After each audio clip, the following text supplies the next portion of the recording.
Namaste and welcome to another edition of the Long India series on Bharat Varta. I'm Roshan Karyappa. Our guest today perhaps embodies the ideals of Long India better than anyone I know. In fact, his Substack is called precisely that. Harsh Gupta is an investor, economist, and author. His much acclaimed book, A New Idea of India, co-authored with his friend and eminent Bharat Varta guest Rajeev Mantri, discusses how a civilizational state can rise to power again. On this podcast, we will revisit some of Harsh's previous musings on India and economics in what he termed Modinomics, and also discuss prospects for growth post the pandemic. So without further ado, a very warm welcome to our friend and guest extraordinaire, Harsh Gupta. Welcome, Thank you. Harsh. Thank you, Roshan, so much for having me back. Thank you. Yeah, thanks so much for being on the podcast. Great to have you again.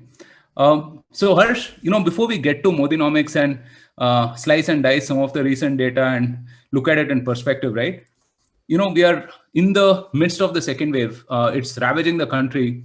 Although there's been a decline of from the peak of around 3.9 lakh cases that we saw about a week ago, everyone is wondering, when will this current misery end, and when will we return to the good times, and when will growth come back? I thought that could be an interesting place for us to start this conversation. What is your opinion? Yes, Roshan, absolutely. Once again, thank you for having me. And obviously, the country, the world at large, but especially India right now, is going through a very terrible time, right? So, I think it's difficult to kind of talk about economics very dispassionately when people are either extremely sick or in some cases no more. But also it's important to have hope because many people who I know have recovered after having a really bad case. So there is both that tragedy and the hope. I think on the numbers, whether in terms of the second wave dying off, if there is a major third wave or not, and what that means for the economy, amongst other things, quite frankly, everybody is flying dark. So the first thing we have to start off with some modesty, because I think even those who predicted a second wave, nobody predicted a second wave of this magnitude and this speed. I mean, I don't know of any non-government or government, Indian or foreign kind of body or individual who had anywhere close to predicted this kind of magnitude, scale, and speed of the second wave. So we all have to be a bit humble while we are making prognostications.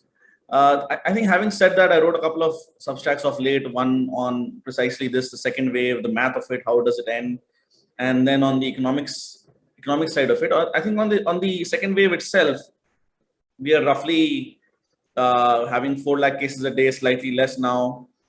You can take a multiplier of 15 or 20. I think that's on the conservative side because the last national seroprevalence survey we had ended on 8th January of this year, 2021, and that showed around 20 to 21% of Indians had immunity. So basically already had it because basically nobody had been vaccinated at that point. So even if you assume nobody got really the virus for all of second half of January, February, March till early April, bit of an exaggeration, but because the first wave had kind of died off, so let's assume that. So I did the math there that already around 250 million Indian adults broadly had it when the second wave started, and every day, while the official number by the way was 12 million, so that already shows a 20 multiple. And this time, if anything, the test positivity rates are high, so the multiple should be higher. But let's go with 20. So around 7 million people are getting the virus every day, and around 2 million people are getting the vaccine every day, right? Now, of course, there is some overlap in the two sets. Some people who are getting the vaccine will also have the virus or had it earlier. And I did the math roughly and said, okay, while the cases will come down a bit, and the vaccine speed will gradually pick up, especially from, I would say, the second half of June. And the government just came out saying that we'll basically get both the doses done to almost all Indians by end of this calendar year, which is a really ambitious aim. And if it happens, that's great. And even if we kind of spill over by another month, that's fine. So I think this wave, the second wave, the faster it rose, I think the faster it will fall. I think because we are literally hurtling towards herd immunity in a way. And this is what herd immunity feels like. It's very painful. No matter all the miniature lockdowns are not really going to stop it. I mean, I understand some localized lockdowns, the logic for it for some time, just to give the healthcare system some breathing space, although it must be added that both the union government and the state governments definitely got complacent, right? Because the whole point of the last year and the 2-month lockdown was to build up this healthcare capacity. But then again, the sheer size of this wave was difficult to estimate. So I think by July, I think we'll be back to February or March numbers in terms of cases and deaths. And I think the speed of vaccination will pick up. So, I think the second half of this year will broadly be in economic terms and mostly in health terms as well, normal. Mostly, but of course, there are so many psychological marks that we carry from the last 1.5 years. So again, difficult to guess. But it seems that, this kind of sustainability, this high peak of 4,000 deaths a day, and some people say that official numbers are much higher. I think the 10x number is probably a big lie, but I think a 2x, 3x number one can understand. And I've done this personally for my own analysis, a lot of math, take CDC number from the US, adjust it to the age percentiles of India. And the Economist just came out with their own estimates today in the latest cover. Some of the people are saying even the US and Western developed countries have a 2x, 3x underestimate of deaths. I think that's probably a bit on the higher side, but it's a global problem. And maybe in some states in India which have less state capacity, the number is a bit higher, the multiple is a bit higher. But anywhere close to 5x, 10x, 20x cumulative all India death count being underestimated is very unlikely. Whereas during the peak of the wave in some localized areas, that happening is understandable. And even there, the numbers eventually catch up. You can compare the numbers to 2019, for example. And one last thing I'll add quickly, there is a lot of people are wrongly counting the all COVID protocol-based cremations as COVID deaths. Whereas that's not the case. That is being done in many cases out of abundant precaution. Even The Wire, which is generally not obviously very sympathetic to this government, they had a very good piece on the counting or undercounting rather of the deaths, and they acknowledge this point. So there is a lot of factors that will exacerbate the death count and mitigate it. But the main point is, if the death count is substantially higher, that actually means, in a very counterintuitive, dispassionate sense, that we are actually closer to herd immunity. And if the earlier herd immunity threshold was 65-70%, maybe it's now 75% with some of the different variants. But what happened is we got complacent because we saw a few states, a few cities seroprevalence surveys saying 45% in Bangalore or Mumbai or whatever, or Dharavi has 80-90%, the slum. And we kind of extrapolated that wrongly to the whole country and including the countryside. But the good thing is already in like large populated rural but young states like UP and Bihar, where the state capacity is low, the test positivity rate has already dramatically come down from like 15-20% to 7% or so. And it's difficult to fabricate the TPR. So I think we've already peaked out on the cases. We are probably, as we speak, peaking out on the deaths. Now the question is how fast it falls. Is it symmetrical in the sense of it falls as fast as it rose, more or less, could be slightly slower, or does it plateau out for some time? Because if that scenario happens, then the economic ramifications will be much larger. Because even though while some factories are closed right now, Bengal just announced lockdown today, starting tomorrow for the next 14 days, and all over the country it's happening at local levels. What happens? Factories close, inventories pile up, and then even when those factories which are not in a lockdown zone, they don't open up because demand is not there. Their operating leverage goes down, the capacity utilization is not there. So for a few weeks, it's manageable because people can adjust, the demand kind of flows from this week to that week. But if it goes to a few months, then the damage is much more permanent. And the final point I'll say there, which is the second blog Substack post I did in the last week, is, okay, so all that being the case, and there's a lot of variability, how do we think of growth? So I basically did a simple thought experiment. And by the way, everybody's flying in the dark right now because such a quote unquote natural experiment has never happened in human economic history. The closest we got to was World War II, in a sense that there was massive damage and the economies of Japan and Germany kind of rebounded very strongly. Saying that, there are two aspects of growth. One is incremental over and above last year. The other is kind of zero-based, right? Which is factor-based. Okay, no matter what happened in last year, this is the labor we have, this is skills we have, this is the factories we have, this is the real estate and infra we have. If we all put them together, how will they produce output, right? So one is a factor-based, zero-based growth. One is incremental or kind of path-dependent growth. And both actually are very important in economic growth for the next coming time period. in most cases, for all of human history, most of human history, it's very difficult to disentangle the two, because even when we had very tragic incidents, we were not either prosperous or humane enough as a human civilization, or technologically advanced enough to even contemplate lockdowns.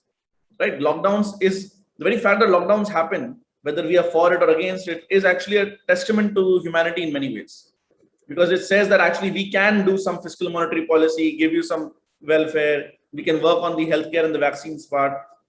Could you please, for a few weeks or months, stay at home if possible? I mean, of course, in Western countries, it's easier with white collar workers. In India, that ratio is lower. We have more blue collar workers.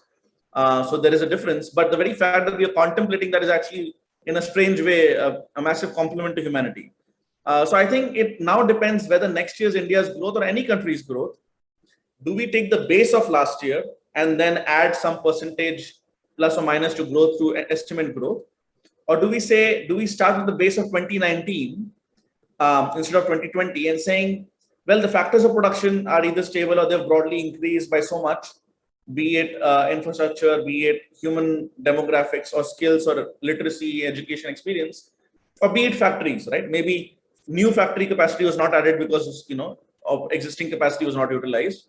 So I think it's a bit of both. And I think the zero-based concept of growth, kind of factor-based and not just part-dependent, zero-based is underestimated in current estimates. So this is therefore, by that logic, not just applicable for India, to be very clear.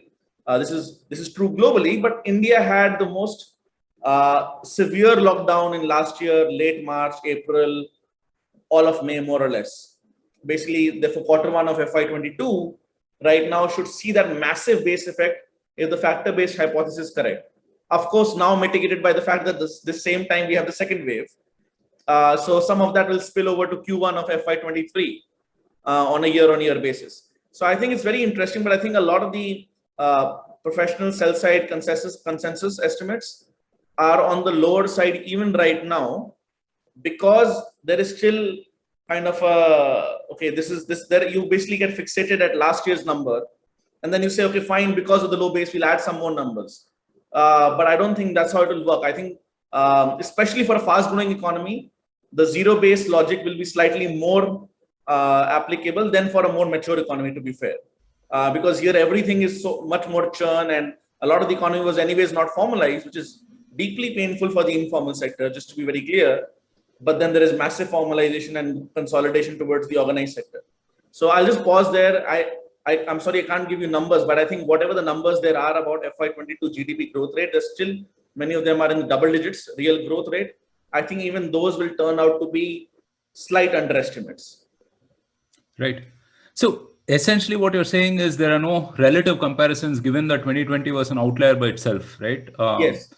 So it makes more sense to kind of look at your production capacity or whatever you have at this point of So time. compare yourself to 2019 and maybe don't do a CAGR, don't do compounding by 2 years, do it by 1.5 years, just to make sense that there's some permanent loss.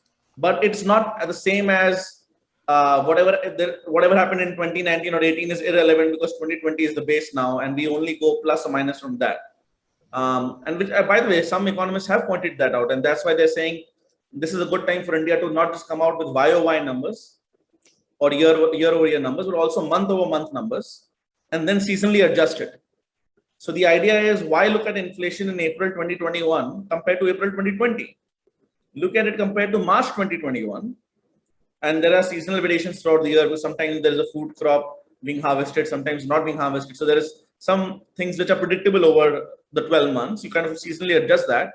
And that gives you, so continue with the YOY numbers, but this additional number gives you a sense of the real inflation impulse in the economy.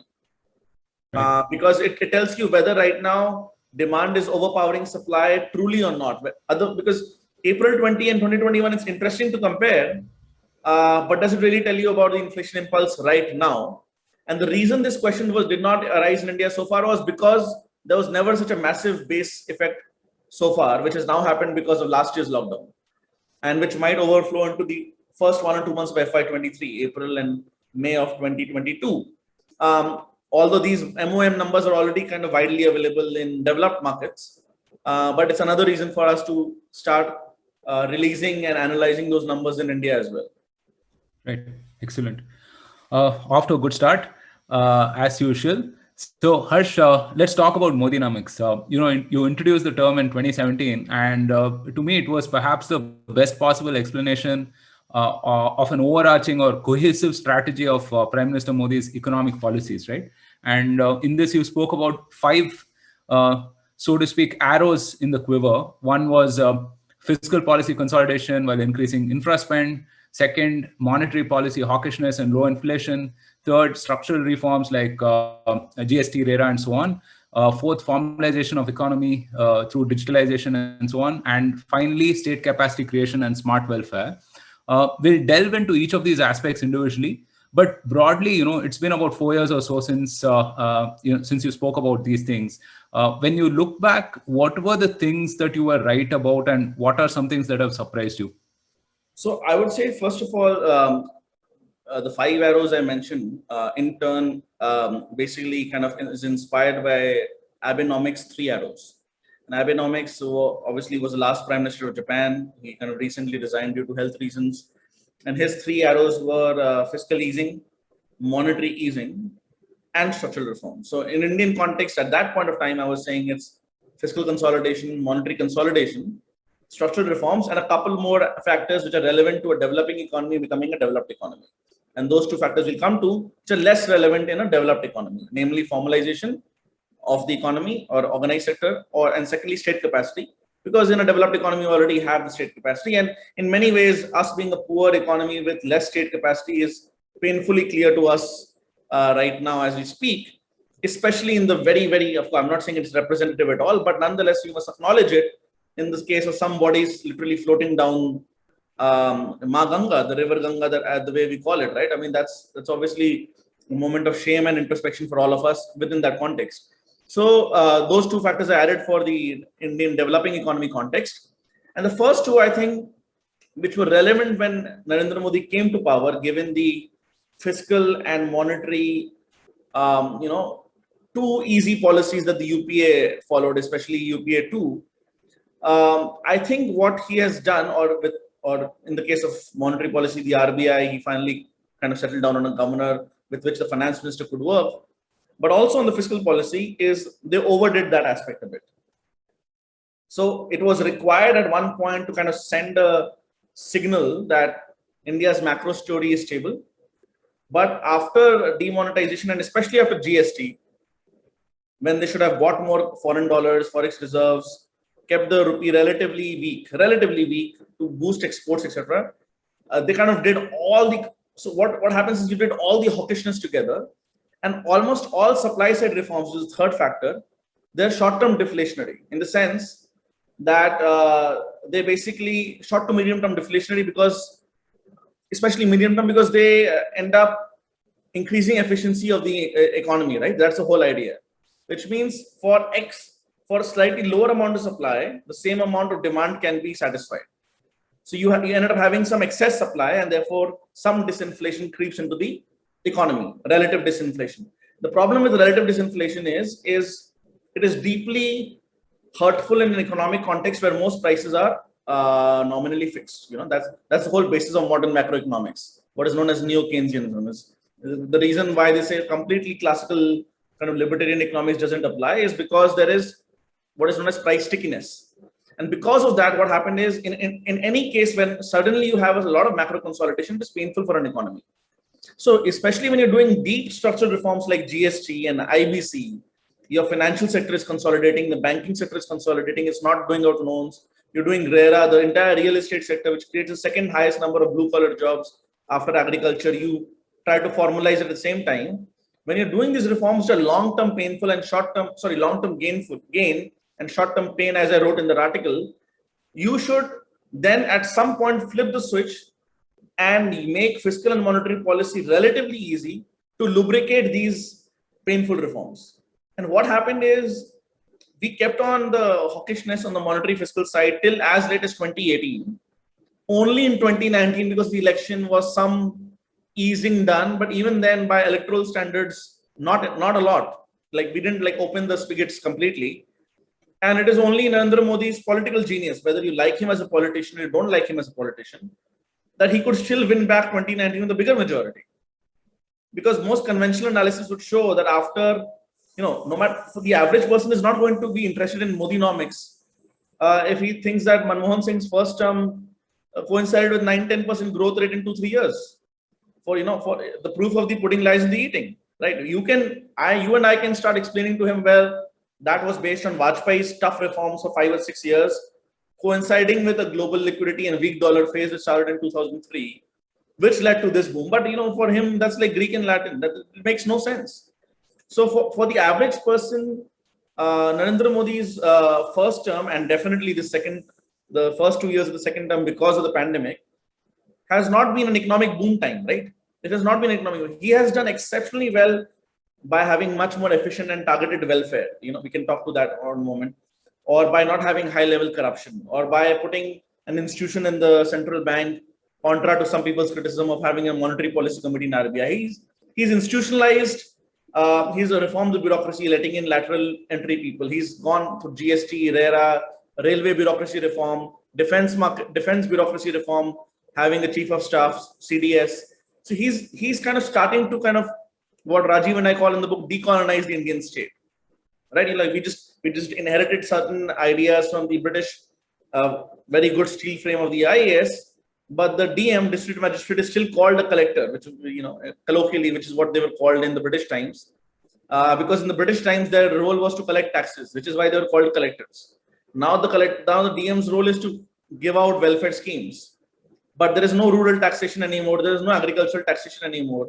So there's no skin in the game for local elites. And there is a lot of local corruption because of that reason, right?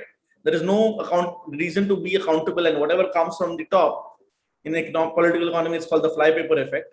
You don't really care if some of it flies away, right? Because whatever is coming to you from your localized context is manna from heaven, right?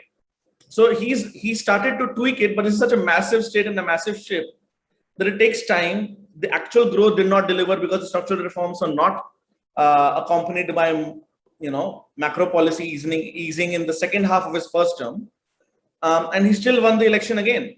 So for that tells a lot about the political skill of the man, more than the short-term economic benefits, to be very clear. And I think just when it looked like in the second term there will not be much more economic reforms, there will be much more demand management, so that finally the benefits of last 4 or 5 years of relative austerity are enjoyed by the populace at large. You had this global pandemic which kind of hit, and then during that, because there was a crisis, the Prime Minister again took very bold reforms of agricultural farm market reforms and labor market reforms. Now both of them are not at all repealed, but they are in abeyance. They are well, especially the farm market part is in quasi suspension, and both of them will again be long term beneficial.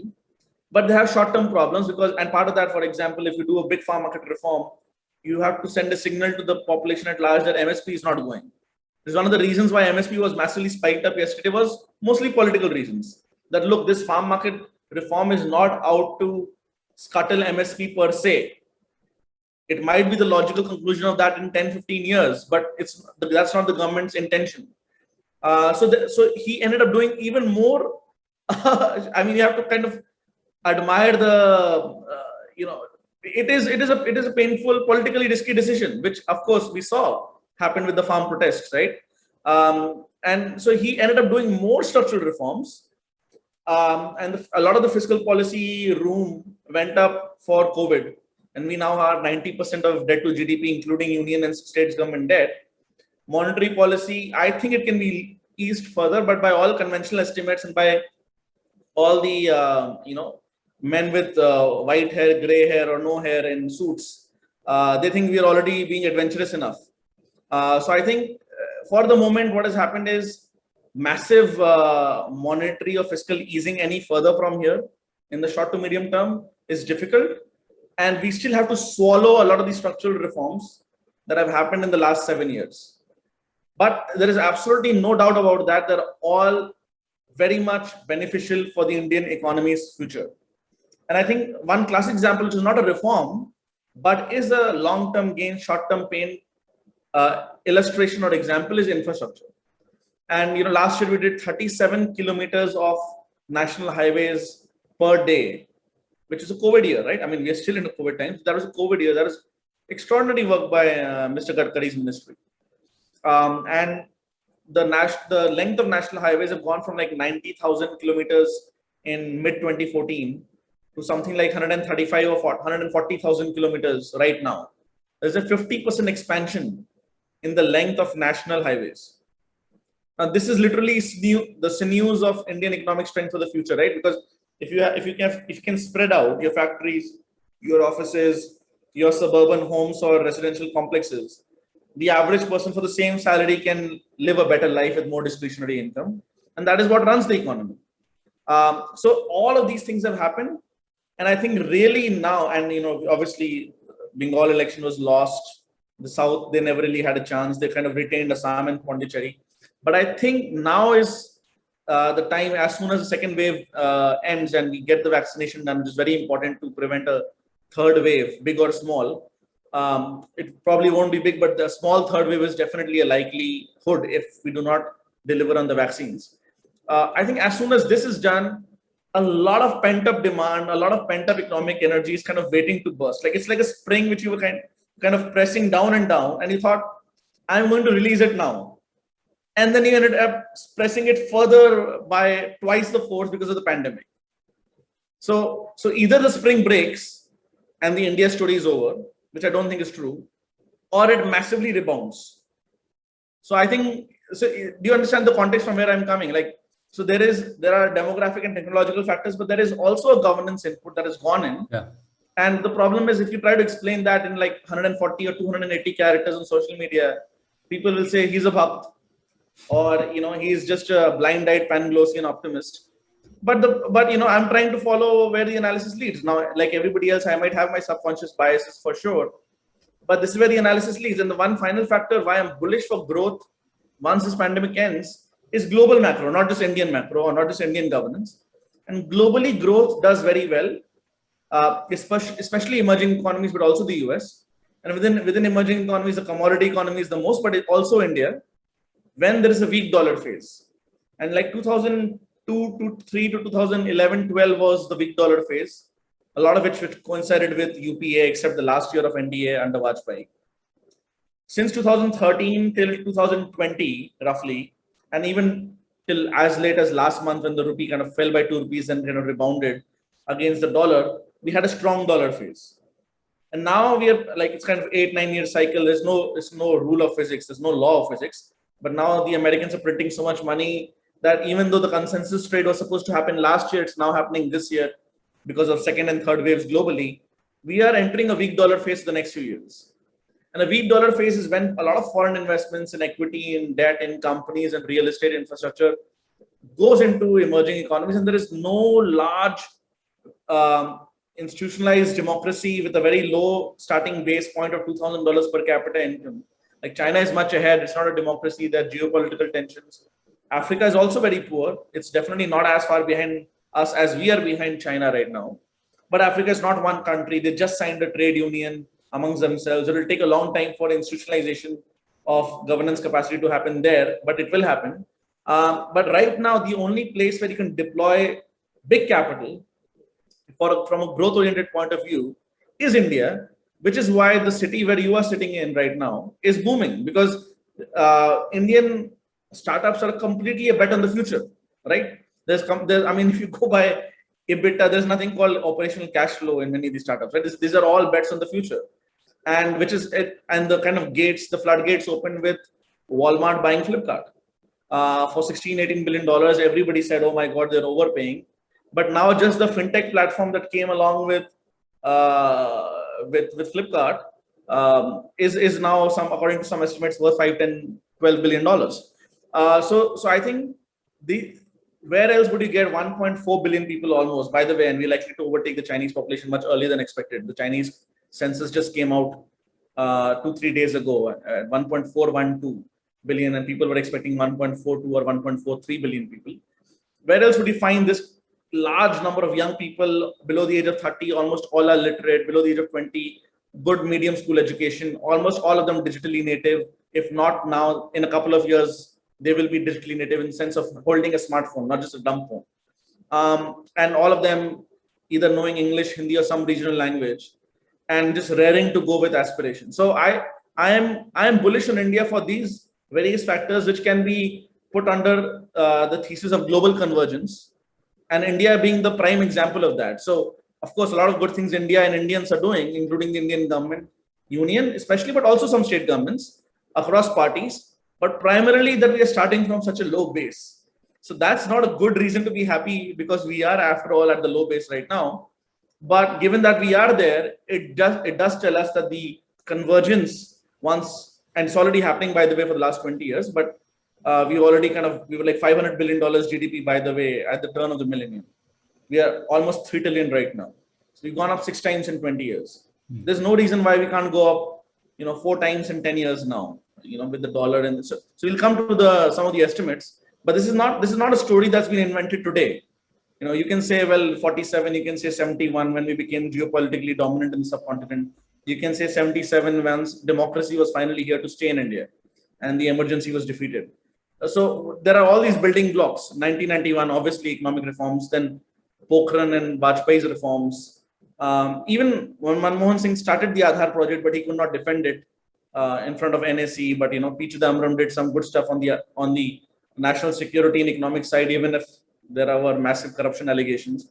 And then under Modi, a lot of the reforms have happened, but what has not happened is the macro easing. Like, Joe, if you want to use in Hindi, in like small business and bhasha, bazaar mein paisa nahi choda, right? So there is the money, liquidity was not felt, and I think that is what will happen once we have normalization of the lockdowns going away, because this time the RBI and the finance ministry are much more in sync, and they are realist, but they are not too adventurous, but they're also not textbookish. They're not run by people who will go back to American campuses and use their Indian tenure as a CVE mark, and therefore as a stepping stone. This time, the person who's running the Indian central bank is going to remain in India, by and large. So I think a lot of things have finally fallen in place, and people can make their own call. But I'm extremely bullish. Awesome.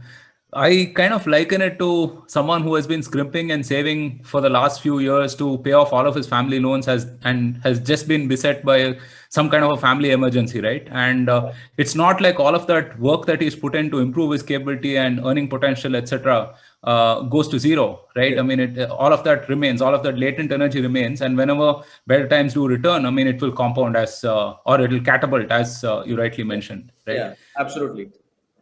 So I think just one quick line before we go to the next question is, I think the Indian real estate is just like the dollar and the macro and all that. There is also cyclical component in real estate, because real estate is a massive job multiplier and also a massive multiplier of other industries.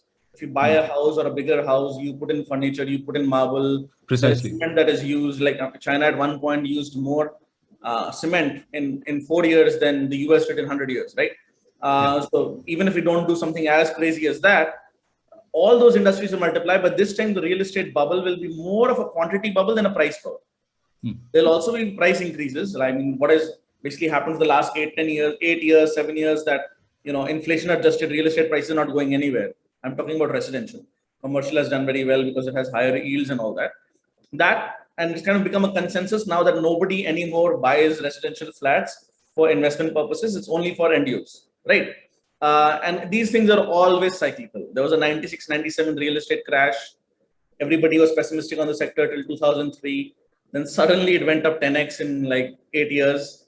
Then it just kind of keeping pace with inflation. So this time there might be a bit of a price boom. Similarly, much more of a quantity boom. And by that I mean the number of flats will be much more because of the infrastructure we discussed. Because this time suburban cities or satellite cities will be much more useful, because of work from home, because of what COVID has kind of catalyzed, because of hybrid work from home. You come to 2-3 days in the downtown, in the business center for colleagues and meetings, but other 2 days you can work from home.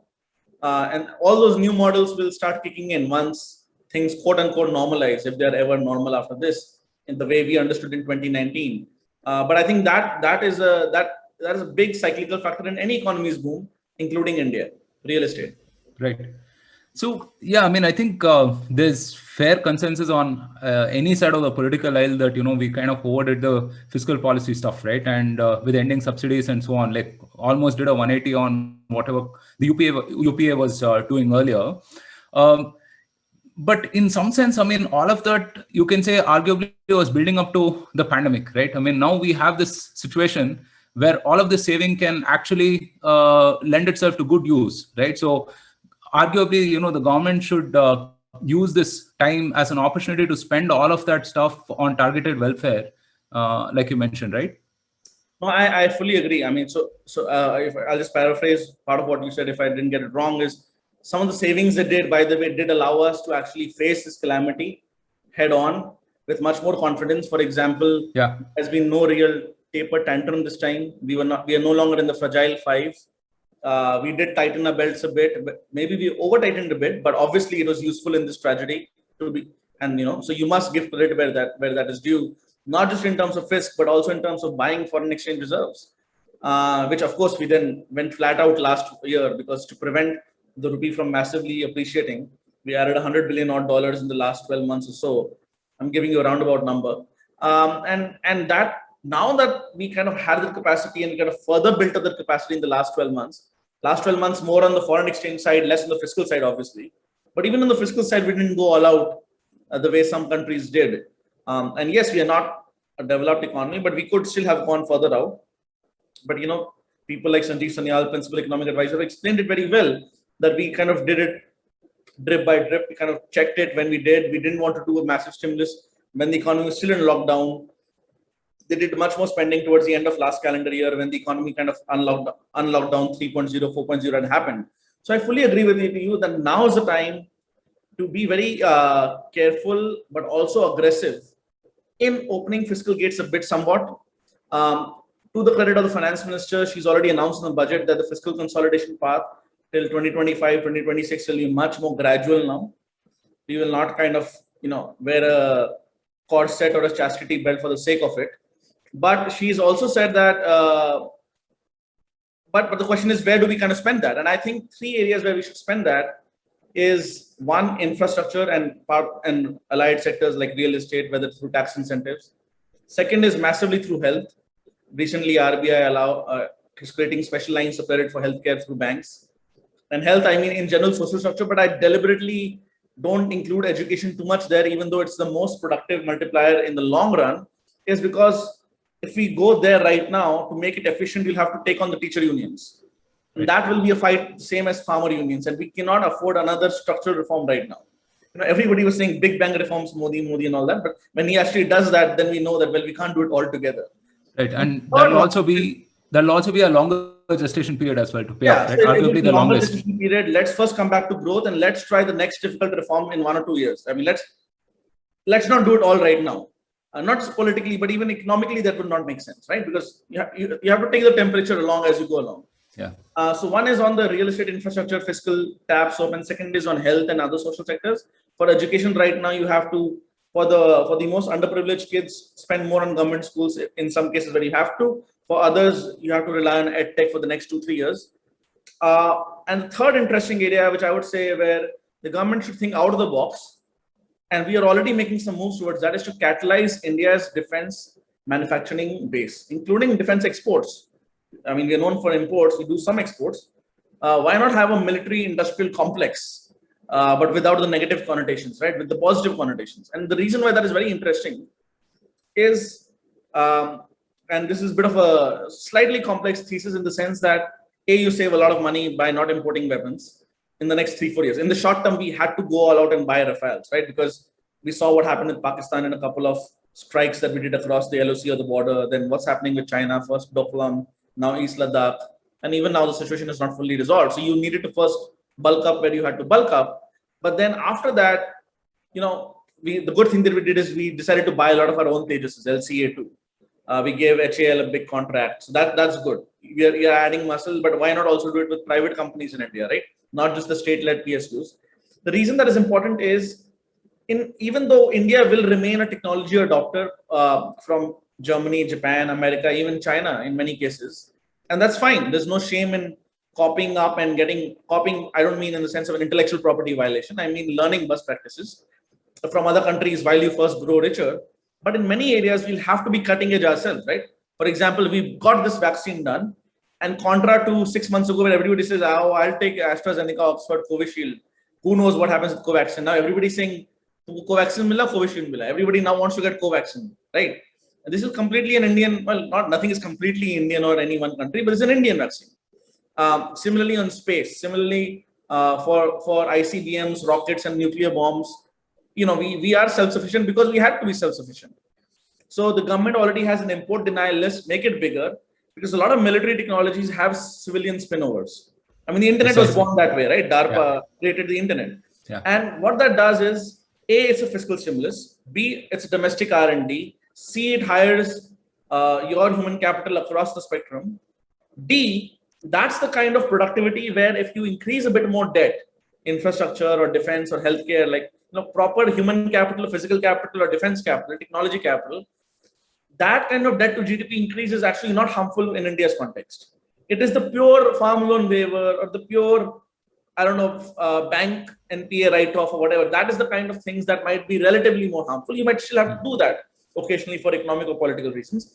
Because if India becomes a $5 trillion debt, I might still think by 2025, we'll discuss that. Somebody may say it might be 2026, 27. I think it still happens earlier. But whenever it happens and you have, say, 100% debt to GDP, then you are at 90% right now. You don't consolidate, you actually increase it a bit, including states debt, $5 trillion. That's the fourth largest pool of liquid sovereign government debt in the world after America, China, and Japan. And I'm assuming by then you open the rupee markets, right? Which we are slowly opening through bond indices. Even if you don't allow us Indian residents to send out as much money as possible, you don't have full capital account convertibility in a symmetrical sense. You still have LRS, liberalized remittance scheme of, say, $250,000 per person per year. You increase the number. But once you allow foreigners to buy your government debt and sell at any moment, like they buy and sell most Indian equities, listed equities. I mean, in HDFC, in some banks, you might have some limits, sectoral limits. But mostly, most stocks, they can just buy and sell as they want. If you allow that for a corporate, well, not corporate, but definitely the sovereign debt first, in rupee, no dollar or euro debts, which might be useful, but forget that for a moment. The old joke is if you owe the bank $100, it's your problem. If you owe the bank $1 million or $1 billion, it's the bank's problem.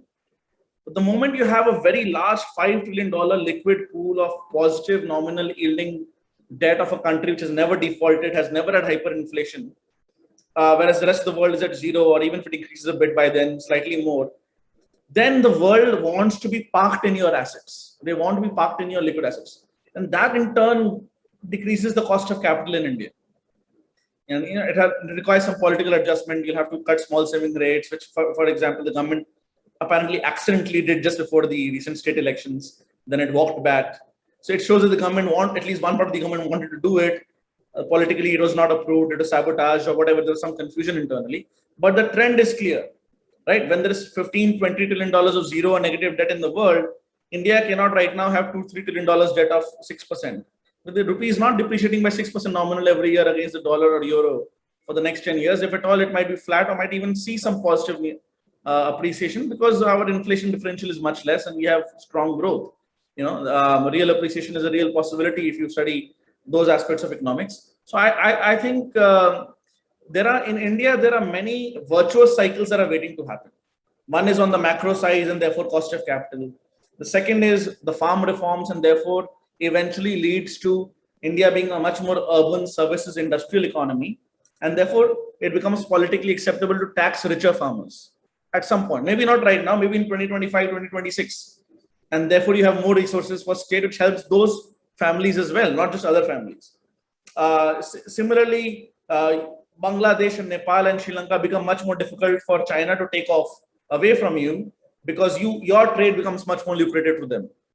And maybe even Pakistan does not become a friend, but is forced to choose between economic growth and sending terrorists to you completely right, left, and center. Even if being friends with is probably unlikely, but within the enmity, it becomes more modulated. That's simply because of our economic power. So I think many virtuous cycles are about to happen in the next decade in India, which are just a function of India's size. To be very clear, it's not a function of the average Indian yet being much more productive than the world, or even as productive as the average human being from other countries, but it's just a function of a size. And we are actually in the early stages of even scratching that surface. So when we say about Atmanirbhar Bharat or Make in India, it's not import substitution the way we've discussed it. It's a very minor kind of weighing the scales one way. Because even right now, if you add imports and exports, goods and services, around half of our GDP is in trade.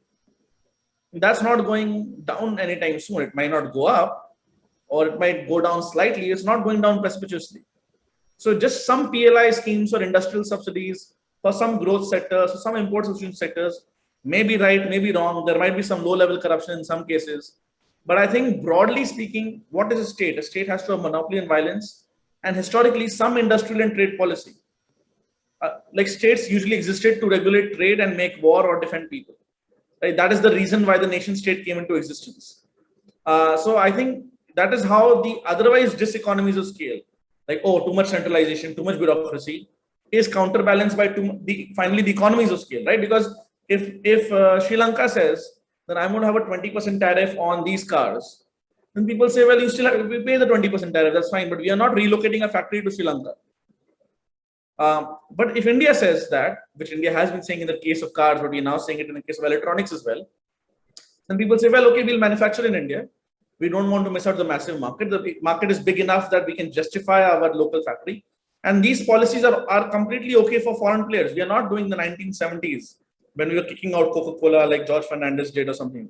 These are foreign company-friendly policies, but they're just manufactured in India, leveraging our economy size. And then they're saying, well, okay, if you're manufacturing in India, we might as well export some of these smaller cars to Latin America or Africa.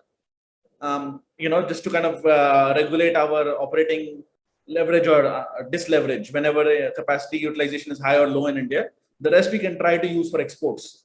Of course, right now, even that is not possible because there's global lockdown at one point or the other, or factories have to be shut because of local lockdowns. But in other years, that was the logic of manufacturing in India, which now the government has successfully copied in cell phones, smartphones, and every year they're trying to do more value add. And now they're trying to do it in all sectors, all electronics, household, durable consumer electronics, air conditioners. Because we think about it, that is what a lot of the Indian imports were. I mean, oil you have to import unless we finally transition to solar plus storage plus wind, which is another reason to be bullish on India because we are energy deficient in that sense. Or gold, which is not exactly an import, right? It is kind of a financial capital. So if you actually do the math on India's current account, if you take out gold and then electronics may not fall as in dollar terms, it will fall as percentage terms. Energy may not fall, imports in dollar terms may fall in percentage terms. We have much more outsourcing because of work from home and 5G and augmented reality and virtual reality. Our terms of trade have improved dramatically because of these technological and other reasons. A lot of it, which has again nothing to do with us, they're exogenous. But they really, really go in India's favor, so to speak. I mean, China must have invested a lot in solar energy because Chinese wanted their own crude energy supply lines to be less vulnerable, partially from India, as they would go through the Malacca Strait and so on and so forth. For that reason, for other reasons, Germany and America invested a lot in solar technology. But now the cost curve is so down and it is continuing to go down that will, with including cost of storage or adding wind in it, it will not make sense to put any new thermal coal power plant. It already doesn't make sense. Unless whatever has already been sanctioned is a separate issue. And then you'll have a mix of all. So India, for all these reasons, whether you look at from terms of trade, you look at from domestic infrastructure, you look at from human capital, the number of people who will come in the workforce. Well, the Chinese workforce is decreasing finally in the last few years. India will add 200, 250 million more people in the 25 to 65 category in the next one generation.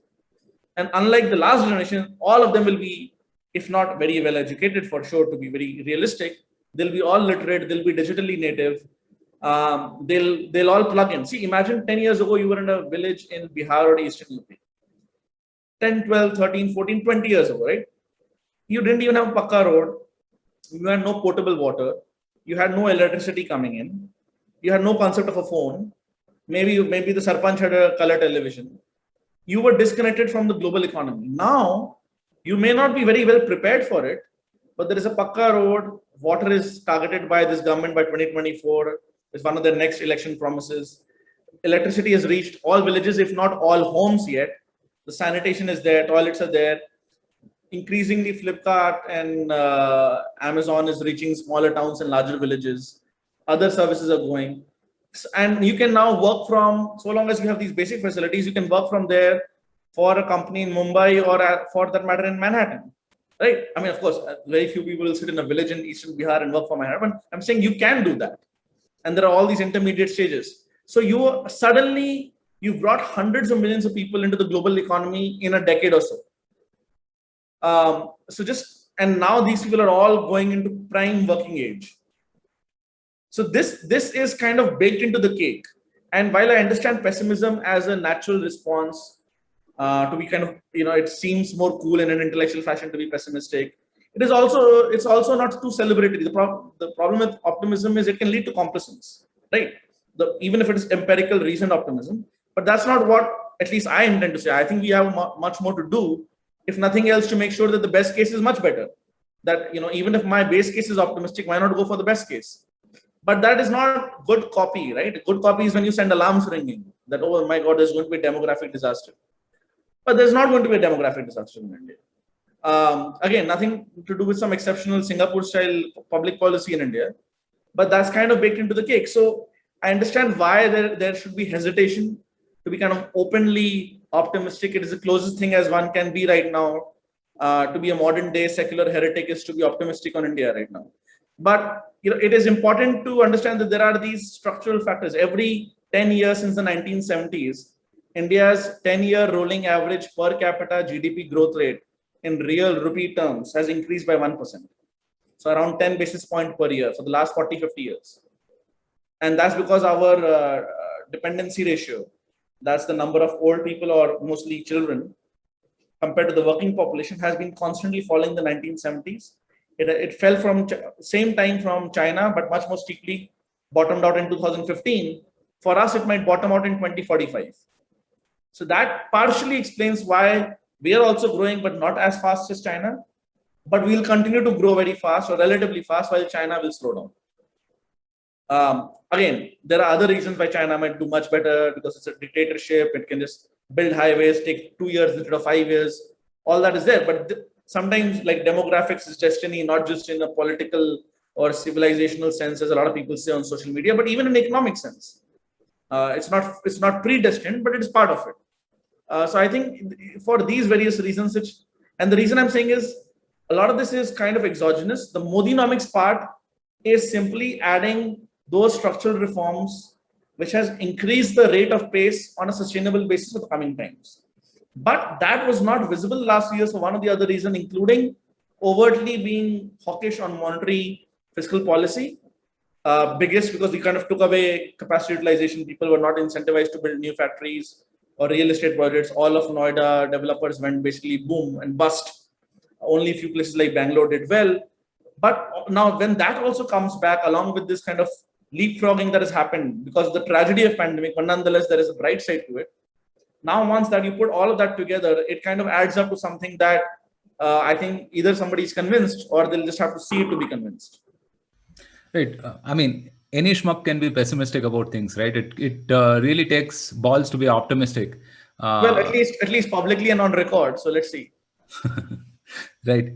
So few things to pick up on, from the really fascinating stuff that you mentioned, right? I think one is that a nation is a covenant between the people that exist in that nation, and that nation has to protect its own people first, their interests first, before any universal ideals of justice and liberty and fairness and all of those lofty things, right, that is spoken about, right? And to me, I feel like there was a fair bit of catching up for us to do, I would say, from the 90s onwards when the markets opened up and everything. But we're at a point right now when domestic consumption itself is big enough, and we are there in the technology curve itself, where we should start playing leverage on these things, right, as you've spoken about earlier as well.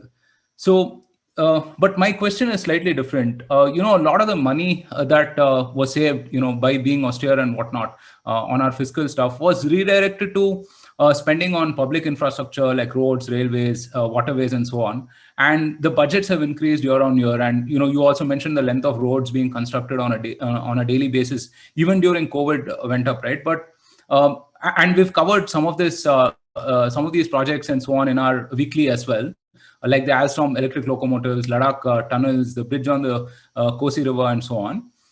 But recently, there was a study on the national infrastructure pipeline, which is like 111 trillion infrastructure investment plan, right? And it was found that less than a fifth of this was even remotely close to being tendered, right? And there was some criticism on that aspect, right? I mean, what do you think is holding us back? And do you think there's something? I think it's a fair question. So 110 odd trillion rupees or 1.5 trillion odd US dollars. I think it's a 5-year plan or something like that. 5 year, 2022, 2025. So, well, I mean, 5, 4 year, whatever years. So it's not 1 year. So if it's 1/5, maybe it's not so bad because it won't be equally per year, right? The pace will pick up.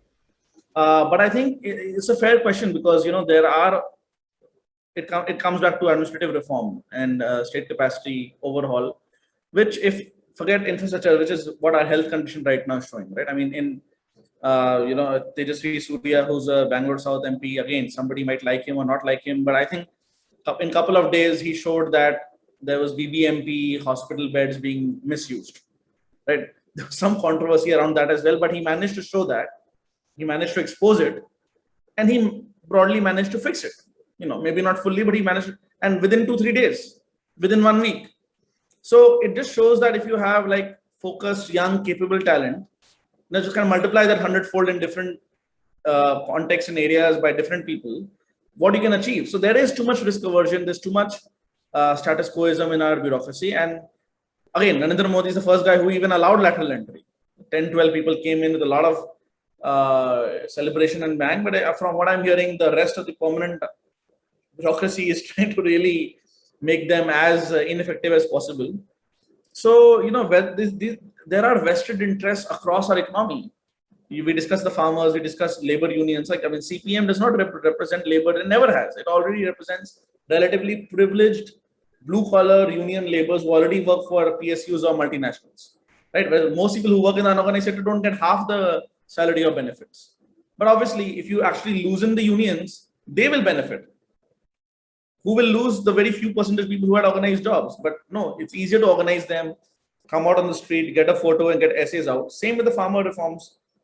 We saw either the middlemen, Aratyas, or some rich farmers in Punjab and Haryana were preventing benefits. They were even buying rice and wheat from MP and UP and selling to the local Punjab FCI godowns, right? Same we discussed with teacher unions. It will be another big kind of fight to take for any politician who has the courage to do that. So I think this bureaucracy reforming, and we've not come to judiciary reform, and to some extent even police reforms, where it might be more quantity there, even if you don't take state control, as in local government's control. We could do much more on sensitization. We could put cameras on police officers who are in the field. We don't want people to be harassed, right? But unlike American police officers, people are more, especially in large groups, are less afraid of police outside the police station and more afraid of them inside the thana. It should be the other way around. You should be really afraid of the police when you're doing something violent in the open. And within the thana, you should have relatively constitutional rights. I'm not saying nobody can touch anybody, but I'm simply saying we can improve there to some extent. And it's the other way around. So there is a lot of state lacuna. So one way to think is we go and proactively do it, improve it, which the government must. The other way to think about it, which is also true, is partially a function of where we are as a society and economy to begin with. Right, and maybe at $2,000 per capita income, or $2,200 or $300, maybe we should not expect a Scandinavian kind of state capacity. Now, I'm not trying to create say, okay, well, I mean, there's a lot between India and Scandinavia, so don't get me wrong that we cannot improve without being Scandinavia all the way. But sometimes what happens is people like you and us, you and I, who are educationally and socioeconomically privileged, and many of us can actually choose to emigrate. We don't emigrate for whatever personal, professional, maybe patriotic reasons, whatever reason we don't emigrate. By the way, I think it's perfectly fine to emigrate, anybody who does. And you can serve the country and the cause in multiple ways. But, we benchmark against our peers globally, educationally. And then we are surprised that, why is it so much easier to go to a police station in Singapore and not in India? Or in Canada, but not in India? Well, because India is still a very, very poor society. It's, Even if you take the $2,000 per capita income multiplied by cost of living, factor, it's still $7,000. America has almost reached $70,000 per capita income, and I mean this already takes this 10x already accounts for cost of living difference. And it's not like the average educated Indian is less hardworking or ambitious than the average American. It's just that for a lot of generations, they did not get that opportunity for whatever reasons, and we are only now beginning to fix it. I mean, in Uttar Pradesh, when Yogi Adityanath came back to power, another politician about whom anybody can have any opinion, one of the first things he did was he banned cheating in state board exams, which was not just allowed but was encouraged by previous governments. Interestingly, the last person who kind of banned it was Rajnath Singh when he was first minister or chief minister. So for a lot of other parties which were identity based, like this caste plus a minority religious group plus corruption plus some inefficient welfareism, they said we will make sure our boys and girls, or especially our boys, pass. It was like seen as a part of the social contract with their supporters and voters that आपके लड़कों को हम 10वीं 12वीं पास करा देंगे. So you are going from that kind of patrimonial state to a relatively arm's length distance state. Now, the way the income taxes are now being done through an anonymous tax officer or through online, you don't have to go. So the government is trying to use technology where possible. Aadhaar. Imagine vaccination as chaotic as it has been without Aadhaar. I mean, I got my first dose today. Immediately, I got an SMS. Immediately, I downloaded my certificate. It's there in PDF. It's perfectly fine. It will be acceptable, right? So now that's not a small thing. I mean, along with 10 things other that went wrong or could have gone wrong, this could have been the 11th thing. But at least this part of the state capacity is there. So, I think your question is absolutely right. But I think there is no, because people think of technology, demographics, and state capacity. But in a broader sense, state capacity is the ultimate technology. State is the biggest invention man has done in the last 500 years. No, you can pass your laws and reforms, but if you don't really enact it on the ground, then a modern nation state or modern state, it might be a civilized state becoming a nation state, might be a multicultural state, is the biggest invention humanity has done in the last 500 years. It has completely changed us. This state, which we write in the book also, me and Rajeev, is like Locke over Hobbes. What I mean by that, you have classical liberalism or some version of that, or some version of individual rights and duties, over and above Hobbes, which is about a monopoly on violence, right? I mean, if you even read Chanakya, Arthashastra, the first thing the Raja has to do is to make sure that nobody else goes around doing vigilante violence, right? And we are seeing that in India, even in the farm laws case, or the protest case, it is politically very difficult for various reasons. It was a sensitive issue. Should the government open fire on a lot of these protesters, especially Sikh protesters, who had come from Punjab to Delhi, for example, many of them were NRIs, because there are implications of that for the military. There are implications for that for a border state. And, one can argue that the government should or should not have done mass shooting when somebody disrespected the national flag. But I can see the arguments both sides. I personally ended up saying that the government did the right thing by not doing violence that day. Even though in a normative sense, it was within the government's right to initiate that, given what had happened that day. So those are the real world trade-offs one has to do, because we are a society that is, we say in the book, right? You're going from civilization to a nation. So it doesn't mean you'll become homogeneous, but we are in the process of becoming more coherent as a nation. And it has become easier for me to go from Kolkata to Bangalore to Mumbai to Delhi and relocate as if I'm in the same place almost. There might be some local language differences, but for a lot of people, it doesn't make that much of a difference. Whereas even 20 years ago, that was not really doable, to be honest. There were all kinds of local prejudices. Technology was not there. Like moving was a cumbersome process. Like you would, if you were born in Delhi, you kind of stayed in Delhi, right? Or, I mean, you moved, but if you once moved, you did not move around so much the way we do, right? In the last, I will not take my example or anybody's. We've moved so many cities or even countries in the last so many years that was not possible earlier. So I think this civilization becoming coherent as a nation state, the state being effective and being well governed, is actually the ultimate technology, more than solar energy or 5G or this or that. The state is the real modern technology man has invented. And once you go into that, you have to go into politics, and you have to go into the sociology. You have to go into what is that creates who are the people. You have to go into anthropology, right? So I think those are the aspects. You can say, well, there's urbanization, so there is more people are mingling more, there's more intermarriage, which is what makes me even more bullish about the Indian future, because this is a stable political system, unlike Xi Jinping, who might get a third term and might completely destroy China's collective leadership or dictatorship. But in India, Narendra Modi, the most powerful prime minister in decades, could not win West Bengal. Again, whether I might have supported him or not is a separate issue, but he could not win. And the federal democratic nature of the state is beyond question. That the votes are counted properly. Now, you and I might disagree about, okay, this must be a fundamental right and that must be a fundamental right, but almost no one except some sore losers whose acronym might be AK, nobody directly or indirectly questions at the senior most level the voting machine. There's an auditable paper trail. There are people everywhere. So this democracy, this democratic nation civilizational state, is the biggest invention that we as Indians have done. If we kind of go from the humanity to the subset, and that credit is across parties. But what Narendra Modi has done is it has taken to the next level, where he's saying the state will not be patrimonial. The state will not do this kind of false scarcity and then give out to their families and so on and so forth. And whether he's done it enough or not, fast enough or not, is a separate question. But he retains that credibility partially. It should not be required like that way, but he retains the credibility partially because he does not have a family in the eyes of the people. So लोग बोलते हैं कि गलती भी करेगा तो अपने लिए तो नहीं करेगा. And that credibility is a big part of him allowing to take these political risks of reforms. Well, let us see how he politically recovers from the second wave. So that is an open question as of now. Right.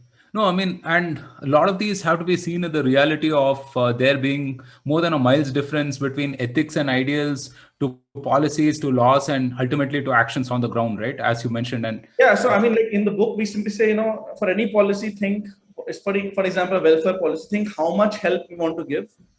That is a political, philosophical, normative question. And how to help is a scientific, policy, economic governance question. A lot of the debates, people are kind of debating across different issues. Like they're debating past issues. Somebody's saying we should do 7% of GDP for education. So they're basically arguing more help for education. But somebody else is saying, well, maybe teacher unions are a problem. You should do through school choice and vouchers and private school competition, including government schools. And the two seem to be opposite each other, but technically they are not. You could spend 7% of GDP on education, but through this more efficient mechanism. Or you could do this more efficient mechanism and not do 7%, right? They're not orthogonal to each other. And I think that is part of the policy nuance and I'm very positive, because if you look at the quality of, social media is not always representative, but the number of think tanks or people who are much more aware of these issues in the youth, it's increasing. I mean, one can always just focus on a few Instagram anecdotes and say, well, the coming cohorts are dumb, but I don't think that is true at all. Right. So, plenty of us have that fear and hangover of, the Atal Bihari Vajpayee government, being voted out, right? After having, invested in such massive structural reforms, right? And we're seeing a similar sort of cadence happening right now with all of these reforms, short-term pain, long-term gain, as you said, right? And will any of these reforms, whether it's agriculture, labor, opening up the defense, as you mentioned, and so on, will any of these pay off in the short term as well? Would there be any kind of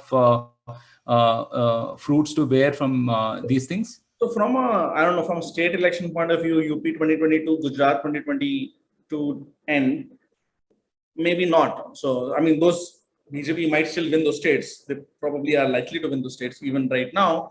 But I don't think these reforms will help there in such a short-term period, especially coming out of so much health and economic pain. But I do think that they will start paying off by 2024 when the next general elections are there. See, one of the reasons why people who are voting with their money, people who are voting with their feet, there's a revealed preference, not a stated preference, there's skin in the game. Those people, one of the reasons why the Indian market has not seen any massive correction in the second wave is because they are seeing that despite all the massive problems in India, that there is a government which has consistently shown efforts to push the ball when it comes to reforms and to take some politically difficult decisions on economics. Of course, there is also global liquidity, There's also the fact that the Indian corporate profit of listed companies to GDP ratio came to a cyclical low and is only likely to go up from here. There are other factors as well. But that basic confidence in the India story, whether it be domestic institutional investors, retail high net worth individuals, small mom and pop mutual funds, or foreign investors for that matter, or unlisted VC investors or pension funds investing in Indian infrastructure, or a Blackstone investing in Indian real estate, nobody has lost confidence so far in the India long-term growth story.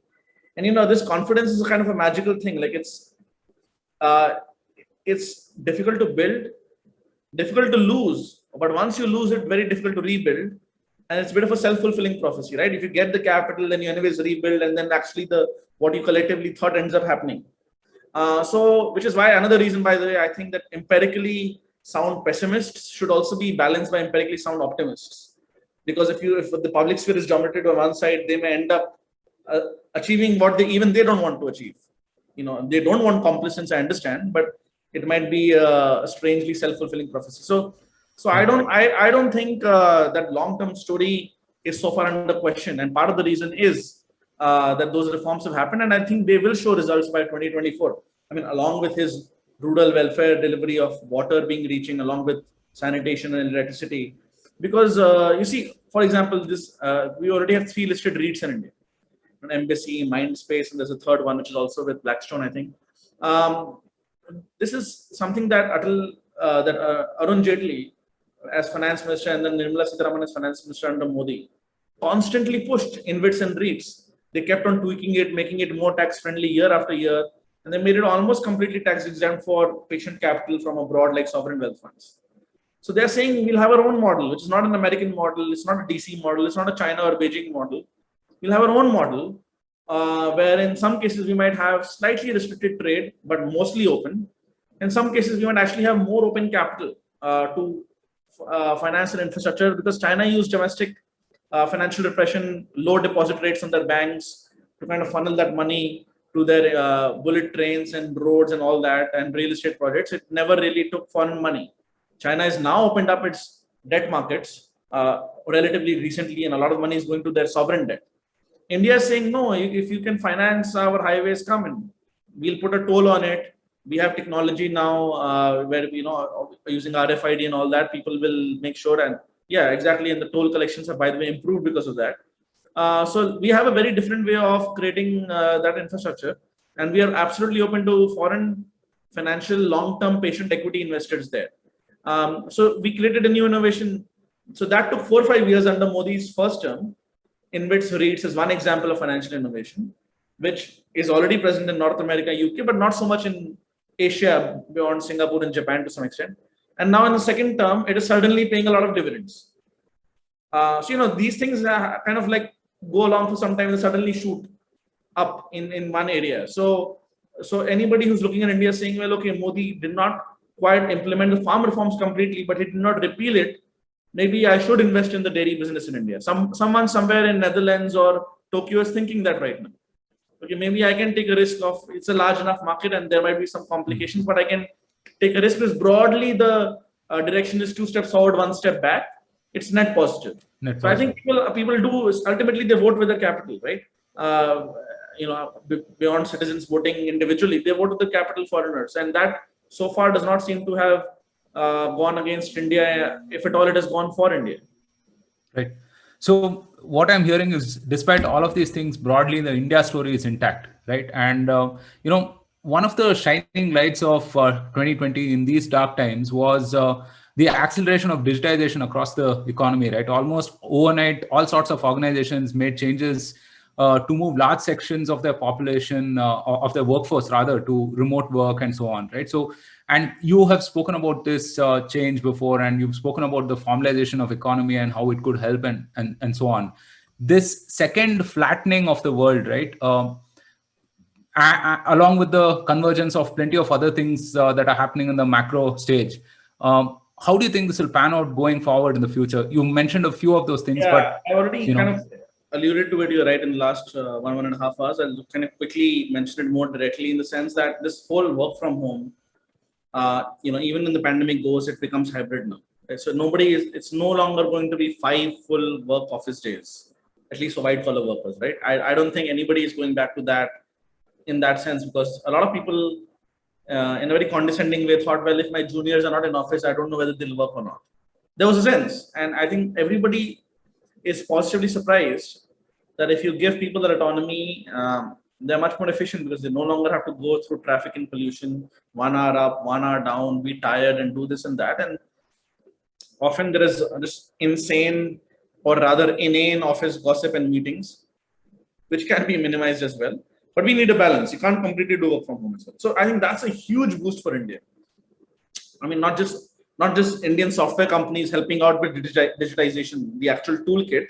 So that you're already seeing Indian IT companies have done very well. A couple of years ago, if you remember, for more conventional companies like Infosys, TCS, Wipro, people were saying, well, it's a death of Indian IT story, right? I mean, I'm not counting startups in that, but people are saying, well, this is it. There is automation happening and there will be no non-linear growth, etc. But last 2 years is like another Y2K moment right now.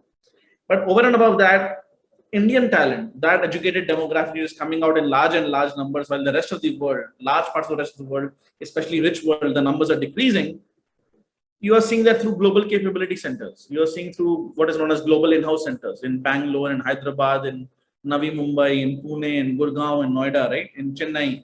That all of these large technology, retail, consumer, finance, banks, they have massive back office or mid offices in India. And increasingly, they're having very important R&D centers in India. They have labs in India, which not just work for the company itself in a front office sense or for India, but for the world, like Walmart labs and so on and so forth. They're innovating literally out of India. And sometimes some of these people then leave these companies and do their own startups in India, right? And Bangalore is, of course, the number one city for that. And I think those are creating massive, like a million new high-paying jobs by Indian standards, which kind of, is like good enough for getting 5 million people into the upper middle class, not just the middle class. So that growth story, I think, will accelerate because people are saying, well, if I was a Boston-based company and you could go back to, I don't know, Florida and work, why can't you go to, Pune? I've quoted that example of yours, I think 3 or 4 times on the podcast. Yeah, so I think it makes a lot of sense, right? I mean, and I know people who are actually thinking of that. So they're saying, well, okay, here's an English-speaking guy or girl in India who can help me with my work. The time is a bit of a problem, but it's also a benefit because I sleep, I give them some work, I wake up, I get the work back. And there are so many opportunities to open up, especially with better internet, 4G, now 5G is coming.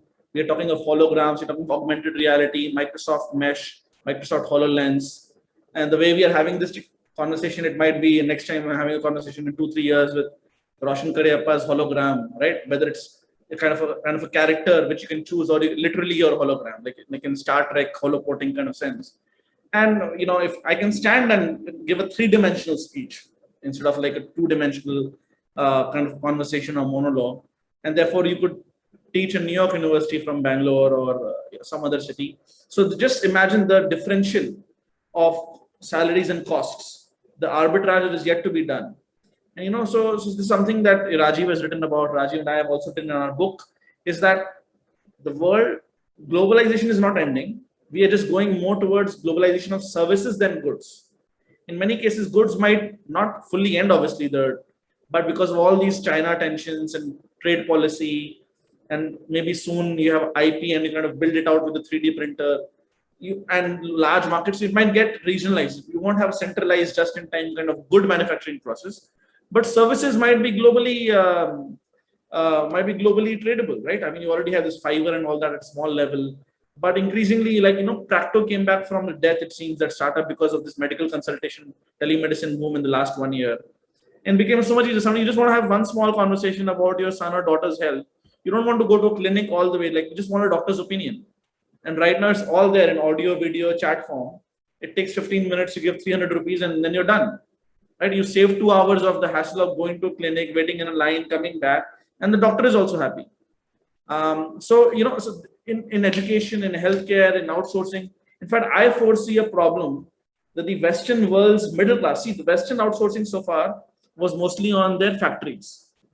The Donald Trump voters who lost their jobs to China. But what if the middle class kind of jobs, accounting, auditing kind of jobs start coming to India? It will become a political hot potato by the middle of this decade. And one of the few cards India will have to play in that scene, along with, do you want us to be your informal ally against China? The other big card we'll have is we are allowing your tech companies. Do you want to allow your tech companies in India, or we can just say bye-bye and we can create our own giants? It'll take us 2 months. We have enough capable people sitting in Bangalore and Pune and Gurgaon to do this tomorrow. So, there will be, even amongst friends, there will be a lot of questions about technology related or services related trade aspects. And I think, nobody in the 1980s thought that in the next 10, 15 years, there will be a growth engine, a massive growth engine in the form of TCS or Infosys, all right? See, when we assume growth rate peak starting in the second half of the 90s and especially in the first decade of the 2000s, we kind of extrapolated to the 1991 reforms, and partially it is true. But actually, in many cases, it was independently to do with it was because of this IT boom, which had nothing to do with, in a direct sense, delicensing. I mean, maybe some computer imports got delicensed, yes, but if the politicians knew the sector was going to be so important, they would have probably overregulated that as well. Yeah, I think part of the reason why it grew was also because nobody paid attention to it. Nobody paid attention, just kind of grew and became huge by the time. In a way, that what Bangalore startups are doing is also to some extent that right now, right? Yeah, it's away from Delhi, it's away from Bombay, flying under the radar. RBI and Ministry of Finance. It's growing, and before you know, it's a part of our daily lives. And I think nobody expected that. If at all, we actually cut massively tariffs on electronic imports, and we actually did less value addition in electronics by the end of the 90s decade than we did in the beginning of it. We joined WTO's IT agreement, ITA. So long story short, it was a growth boom that nobody expected. So I think where will growth come from is not a question that is not the right question to ask. The right question to ask is, what are the factors of production? Is the supply of those factors increasing in quantity and quality? If so, in a globalized market, if not of goods but of services, supply will meet its own demand. It might create its own demand actually. So I think that is the way I would think of, not in terms of creating jobs in a mechanical sense. That is not the government's. That is a politically sellable message, I understand, and there are some aspects to it which are policy relevant as well. But you don't create a job in a government sense, right? You are creating the environment in which jobs are created. You are creating incomes. And you're creating equal opportunity or relatively equal opportunity. The rest, it's just policy, and within that framework, the private sector does its thing. Right. So that's how I would think about it. Yeah, I mean, you don't plant flowers; you plant. You plant seeds basically, and you create the environment. Exactly. Yeah. Harsh, this has been a fascinating conversation, and true to our title of Long India. I mean, you've given us plenty to be optimistic about. I think Long India also leads to long talks. Of course. So one final question before we end the podcast, right? The Prime Minister has spoken about the $5 trillion economy by 2025. You have mentioned it being 12 trillion by the end of this decade, right? With everything that's happening and so on. I mean, the India story is intact, and you are bullish about India, and like growth will be back and all of those things. Will you be revising any of these estimates? No, I think 12 trillion by FY31 or CY30, calendar year 30 or FY31, and 5 trillion by FY25 or latest by early FY26 will happen. And I think because growth, as I said, initially was not just path dependent. It is also path dependent, but it is also a factor of production, kind of zero-based cumulative in an aggregationist sense. And secondly, while there are some short-term problems, this tragedy has also created long-term opportunities of leapfrogging that we've discussed. And just to sum it up, ultimately we're talking about dollar targets, not rupee targets, right? In a way, it's meaningless, but in a way, it's important because dollar is still the global reserve currency. And I strongly believe dollar is in a weak phase for the next, maybe not till FY30 or 31, but definitely through FY25. And so therefore, you also have to adjust for the currency a bit.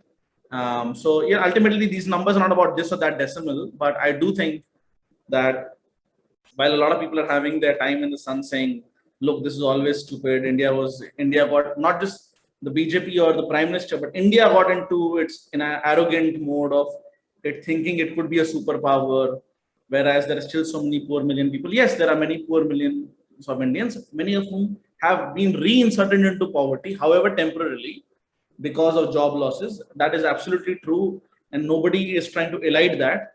But it is just a function of both the number of people and the per capita income. And the number of people in India is huge. So there is nothing wrong in having quote unquote bigger power aspirations. Yeah, I don't want to use superpower. It sounds like Superman, right? Bigger power aspirations. And I think 5 trillion by middle of this decade, 12 trillion by end of the decade, roughly speaking, is very much doable. And I think we'll be surprised by, and you and I will not be able to say in 2027 that we actually guessed this is the sector that would create jobs suddenly or incomes. But that is how it works. We don't necessarily know the outcome in the color, the kind of it takes, but you know the inputs that went in. And therefore, based on my, I mean, I call myself an optimist for like colloquial public consumption, but based on my own research, I'm an investor, full-time public market investor. I have done I have many of my own proprietary Excel files. One can say that I am biased. Fine, it could be I'm subconsciously biased, but I've done my math and I'm relatively confident that it will stand. Now, whether it overshoots or undershoots a bit is a separate issue, but broadly speaking, I think directionally it's correct. Yeah, I don't think any of us will dispute 4.9 trillion or 11.9 yeah, exactly. trillion Or dollars, right? 4.8 by FY25. I don't think, but yeah, so it won't be like, oh my God, we are stuck at 3.9 or 4.1, something like that. I don't think it will be like that. And of course, end of this year, decade, FY 30, 31 is even 5 years further, so that you can allow a bit more variance. But I still think even that, I would be very surprised if we do not achieve that. Right. What's a few $100 billion among friends, basically? Yeah, what's a few $100 billion among friends? Well, it depends if you're Bill Gates or Melinda Gates. All right, Harsh. Thank you so much for this chat. I really, really appreciate it. This has been a fascinating conversation and hope to talk to you soon again. Thank you so much. Thank you so much once again, Roshan, for having me. Thank you to Anirudh, your producer, for organizing this. Thank you. Thank you for tuning in to this episode of the Bharat Varta podcast. If you want to see more content like this, then don't forget to subscribe to our channel. We started Bharat Varta to facilitate long-form discussions on politics, policy, and culture. We don't necessarily endorse anything that was said in this episode. If you wish to offer us feedback, do reach out to us on social media. We are at Bharat Varta on Facebook, Twitter, and Instagram. You could also get in touch with us on our website, www.bharatvarta.in. The links are in the description below. Until next time, stay safe, take care, and Jai Hind.